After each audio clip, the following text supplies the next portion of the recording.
Today we about to do the front wheel bearing on this 07 G35. Same thing with G37, same shit. We about to do the driver's side. Alright, so let's get it. First things first, let's jack up the driver's side to a good height so we could reach the bearing. Okay, to know if you have a bad wheel bearing, you will be driving and you'll hear like a whine noise. You would think it's the tire, but it's the wheel bearing. So you can pick it up, spin the wheel. I can't spin the wheel because I have one side up only. So another way is to put your hand here and one down here and wiggle it up and down. See if there's play. This one, when you're driving it, you hear a whine noise. We're gonna need to remove this axle just to back it out just a little bit. So you're gonna need to take off the pin that's here. I already took mine off. It's right here. This is a 32. Sometimes it's a 34, 35. Mine just happened to be a 32. And you gotta take off the brakes, the whole rotors, everything. To make this easier, let's turn the wheel towards this way, towards me.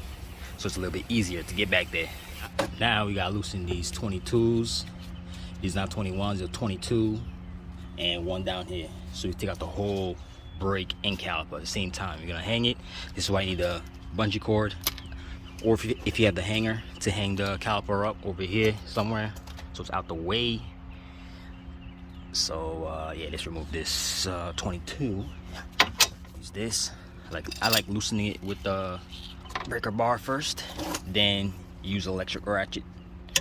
So same thing for the bottom.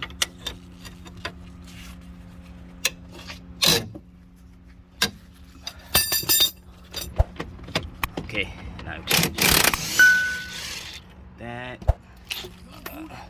Don't lose the washer for that. You need that. Okay, all right. Take that off. Put the washer back on here. Now let's hang the caliper up here. Okay, I'll put it right here. It's the furthest it could go because of this line right here. Now let's put the rotor to the side. Okay, so let's loosen this axle bolt, 32, so you can get to the 17 that's back here. Okay. Okay, once you loosen that, back it up a little.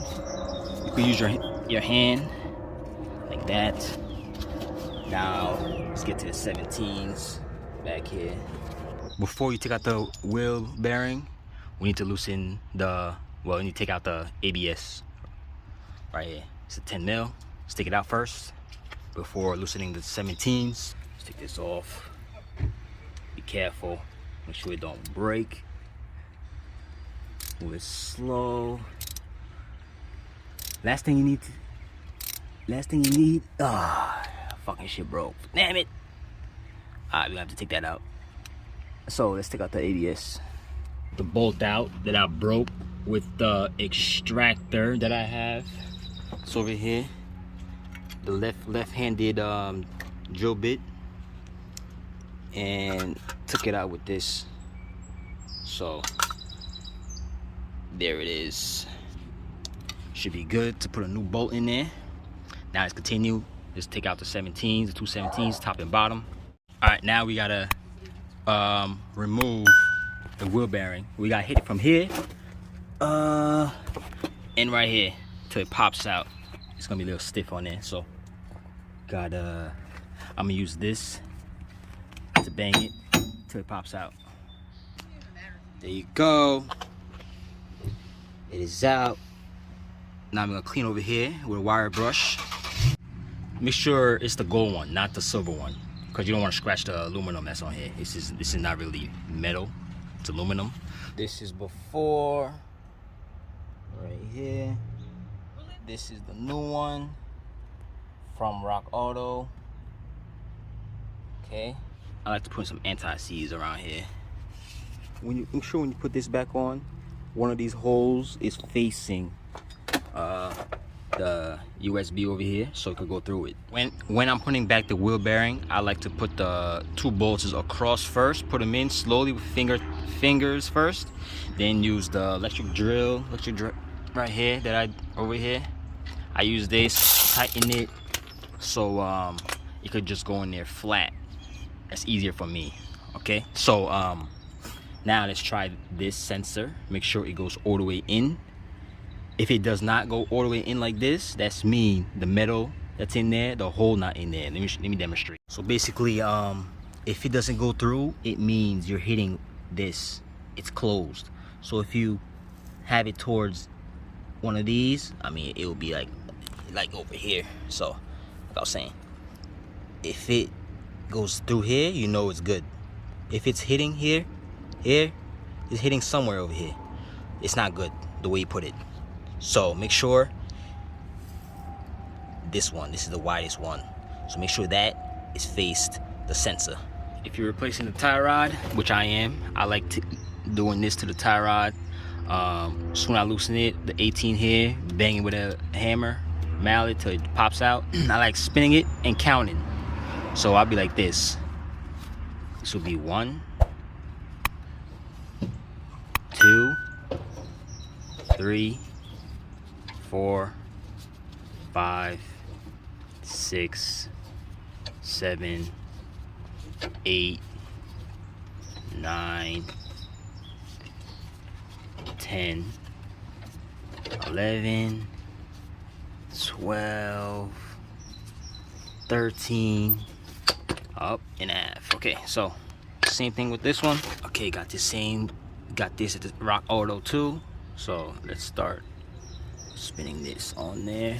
See, 1, 2, 3, 4, 5, 6, 7, 8, 9, 10, 11, 12, 13. There you go. See, now you gotta put it up, tighten the bolt, and it should be good. Once you tighten this thing, let me put the bolts in first.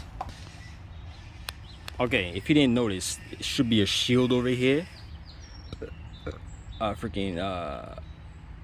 Heat shield over here for the rotor. This does not have one. So if you had one, make sure you put that first, then you put this, then you put the wheel bearing. Okay, so the customer knows that it's missing, so they don't care. Let's put the axle bolt back. Everything's tight, wheel bearing tight, no play. Now let's put everything back together. Let's tighten this. Put the tie rod, rotor, caliper, everything back on there. Okay, so make sure when you tighten the caliper bolt, you use the breaker bar or whatever you have. Tighten that, because you don't want to just use an electric gun. Make sure everything is tight, nothing moves, and it should be good. I like putting the tie rod last because I don't have to keep going inside and turn the wheel. So I'm gonna put the tie rod now. Very important. So when you tighten this, make sure you put your pin in through there. Same thing with the axle. If you get loosened, it won't come off. All right. Torque this down. Put the wheels back on. Torque the wheels, and should be good. That was it for the front wheel bearing, and I threw in the tie rod in there since it was right there, and I had to change it. Okay. So if you have any questions, hit me on Instagram, Drew's Mechanics.